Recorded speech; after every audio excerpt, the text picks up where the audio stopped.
दोस्तों, आज इस सेट का तीसरा सवाल है। यदि आप लोगों ने इसके पहले का वीडियो नहीं देखा है, जो हमने आंकिक प्रश्न का वीडियो बनाया है, तो आप जा करके वहां पर देख सकते हैं। यहाँ पर जैसा कि आप देख सकते हैं, ये तीसरा क्वेश्चन है।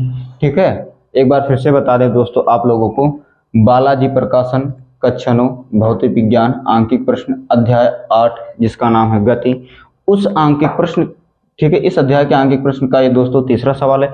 यदि आप लोगों ने 2 प्रश्न का वीडियो नहीं देखा है, यदि आप लोगों को उसकी जरूरत है, तो लिंक इसी वीडियो के डिस्क्रिप्शन बॉक्स में आपको दे दिया जाएगा, आप उसमें से जा करके देख सकते हैं दोस्तों। ठीक है, तो अब यहाँ पर प्रश्न देखते हैं कि प्रश्न दिया है, राम 90 मीटर लंबे तालाब में तैरता है। ठीक है, यानी कि कोई राम नाम का लड़का है और 90 मीटर का तालाब है और उसमें क्या करता है, वो तैर रहा है एक सिरे से दूसरे सिरे तक सीधे पथ में। ठीक है, पथ माने होता रास्ता, यानी सीधे रास्ते में एक सिरे से दूसरे सिरे तक। ठीक है दोस्तों, 180 मीटर 1 मिनट में तैरता है। राम की औसत चाल तथा औसत वेग ज्ञात कीजिए। तो दोस्तों यहाँ पर देखिए, आप लोगों को बता दें क्या क्या दिया है। सबसे पहले दिया क्या है, यहाँ पर देखिए आपको एक प्रश्न मिलेगा, एक चीज मिलेगा 90 मीटर, यानी कि दूरी मिल गया। इसके अलावा यहाँ पर देखिए 180 मीटर, ठीक है, ये भी दूरी है। तो ये जो दोस्तों दूरी है, ये तालाब की दूरी है, यानी कि उसकी लंबाई की दूरी है, चौड़ाई जो भी हो सकता है, लेकिन जो तैर रहा हो 180 मीटर तैर रहा है। अब यहाँ पर अगर समय की बात करें, देखें दोस्तों 1 मिनट है, तो इसको थोड़ा सा ग्राफ के माध्यम से पहले आप लोग समझ लीजिए।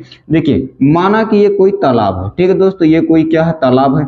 अब इस तालाब में मानते हैं ये क्या है, पानी भरा है, ये पानी है, ठीक है, पूरा पानी भरा है। ठीक है, अब इसमें कोई तैर रहा है। अभी इस पॉइंट से लेकर के इस पॉइंट तक की जो दूरी है दोस्तों, कितना है, ये 90 मीटर है। कितना है दोस्तों, 90 मीटर है। अब वो लड़का क्या कर रहा है कि 180 मीटर तैर रहा है, यानी कि एक सिरे से दूसरे सिरे तक सीधे पथ में तैर रहा है, यानी कि एक बार वो 90 मीटर गया। ठीक है, एक बार दोस्तों वो 90 मीटर गया, कितना मीटर गया, 90 मीटर गया। ठीक है, और एक बार वो 90 मीटर आया, कितना मीटर आया दोस्तों, 90 मीटर आया, यानी कि 90 मिला करके दोस्तों कितना तैर लिया, 180 मीटर तैर लिया। तो ये आपका दूरी हो गया। ये आपका पहले गया तो यहाँ पर ये S1 हो जाएगा, और ये फिर लौट करके आया दोस्तों, कितना हो जाएगा, ये आपका S2 हो जाएगा। और इसको कुल दूरी तय करने में केवल, यानी कि 180 मीटर तैरने में केवल 1 मिनट का समय लग रहा था, 60 सेकंड का समय लग रहा है। इसमें ये नहीं बताया कि जाने में कितना समय लग रहा हो तैर करके या तैर करके आने में, ऐसा कोई चर्चा नहीं है। तो इसलिए आप सीधा सीधा क्या करेंगे, बता रहे हैं हम। देखिए, तो यहां पर सबसे पहले देखेंगे कि क्या क्या दिया है दोस्तों। इसमें पहले देखेंगे दिया है, क्या क्या दिया है। अगर दूरी की बात करें तो आपका दूरी दिया है। दूरी अगर हम यहाँ पर मान लें, कुल दूरी चाहे मान लें या फिर दूरी सिर्फ मान लें, तो यहाँ पर हो जाएगा S1 बराबर 90 मीटर। कितना हो जाएगा दोस्तों, 90 मीटर हो जाएगा।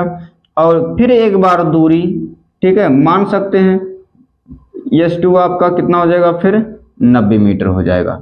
और इन दोनों को दोस्तों मिला करके वो कितना तैरा है, 180 मीटर। तभी तो हुआ ना, यानी कि कुल दूरी कितना तय कर लिया वो तालाब का, 180 मीटर तय कर लिया, एक सिरे से दूसरे सिरे तक, एक सीधे पथ में। ठीक है, अगर अब बात करें समय की दोस्तों, कितना दिया है समय, अगर हम देखें, ठीक है, समय की अगर बात करें तो समय यहाँ पर देख सकते हैं आप लोग, दिया है 1 मिनट। समय कितना दिया, समय t बराबर कितना दिया दोस्तों, 1 मिनट दिया है, 1 मिनट दिया है।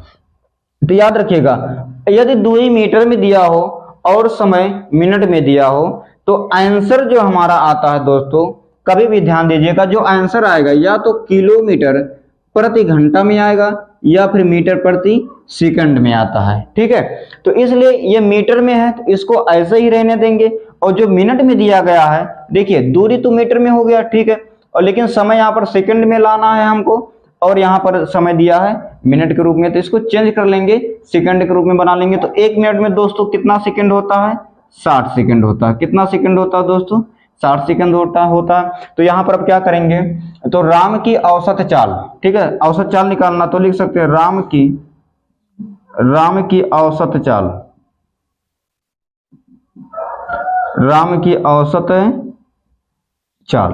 औसत चाल क्या हो जाएगा दोस्तों सूत्र आपका? अच्छा, औसत चाल ज्ञात ही करना था, तो यहाँ पर अगर हम चाहें तो लिख सकते हैं औसत चाल बराबर क्वेश्चन मार्क दे सकते हैं। चलिए यहाँ औसत चाल बराबर हम क्वेश्चन मार्क ही दे दिए हैं, दोबारा लिखते हैं। ये आपका ये सब दिया है और ये ज्ञात करना है, तो यहाँ पर लिख सकते हैं राम की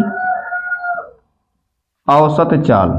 ठीक है दोस्तों, ये आपका फॉर्मूला हो जाएगा, राम की औसत चाल हो जाएगा। औसत चाल बराबर लिखेंगे राम द्वारा तय की गई कुल दूरी, राम द्वारा तय की गई कुल दूरी। ठीक है दोस्तों, कुल दूरी हो गया, यानी कि ये आपका यश है। ठीक है, और इसके बाद राम द्वारा दूरी तय करने में, राम द्वारा दूरी तय करने में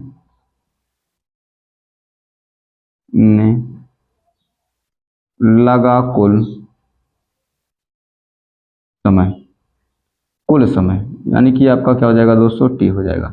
देखिए जब कुल दूरी, तो दूरी को टोटल जोड़ दिया जाता है कुल समय, और कुल समय को आपस में क्या किया जाता है दोस्तों, जोड़ दिया जाता है। तो यहाँ पर क्या हो जाएगा, यहाँ पर हो जाएगा, अगर कुल दूरी की बात करें तो कुल दूरी 180 मीटर है, तो यहाँ पर सीधा सीधा हम कर देंगे दोस्तों 180 मीटर।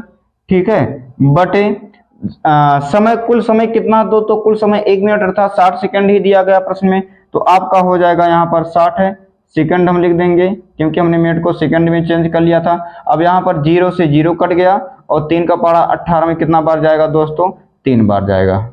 नहीं दोस्तों सॉरी, 6 का पहाड़ा 18 में दोस्तों 3 बार जाएगा, तो इसलिए आपका क्या हो जाएगा 3, यहाँ पर मीटर है, मीटर प्रति क्या हो जाएगा दोस्तों आपका ये सेकंड हो जाएगा। यानी कि अगर औसत चाल, राम की औसत चाल की बात करें मीटर प्रति सेकंड में, ठीक है, तो ये आपका हो जाएगा 3 मीटर प्रति सेकंड हो जाएगा। ये आपका एक जवाब मिला। यहाँ पर देखिए 2 जवाब ज्ञात करना था, एक जवाब ये हो गया और एक जवाब ये हो गया। चलिए अब यहाँ पर एक थोड़ा सा यहाँ पर टर्म और समझ लेते हैं। एक बार देखिए, अगर 90 मीटर का तालाब है, 180 मीटर वो तैरा है, तो इसका मतलब एक बार गया 90 मीटर, फिर एक बार आया 90 मीटर, तभी तो 180 मीटर कुल दूरी मिलाकर के हो गया। लेकिन अगर यहाँ पर देखें, अगर जब वो जा रहा था तो उसको क्या माना जाएगा, प्लस माना जाएगा। जब वापस लौट रहा था तो उसको हम क्या मान सकते हैं दोस्तों, माइनस। यानी कि अगर ऊंचाई जाए तो पॉजिटिव, ठीक है, अगर आए नीचे तो क्या हो जाएगा, निगेटिव हो जाएगा। तो उसी प्रकार से जब वापस आया तो उसको क्या मान सकते हैं दोस्तों, माइनस मान सकते हैं। तो इसलिए ऐसा बता रहे हैं क्योंकि दूसरा जो टर्म ज्ञात करना है, दूसरा जो आपका क्वेश्चन ज्ञात करना है, इसमें बात ये दिया है कि औसत वेग। तो यहाँ पर अगर औसत वेग की बात करें, राम की औसत जो वेग है, राम की औसत वेग, तो औसत वेग बराबर दोस्तों होता है कुल विस्थापन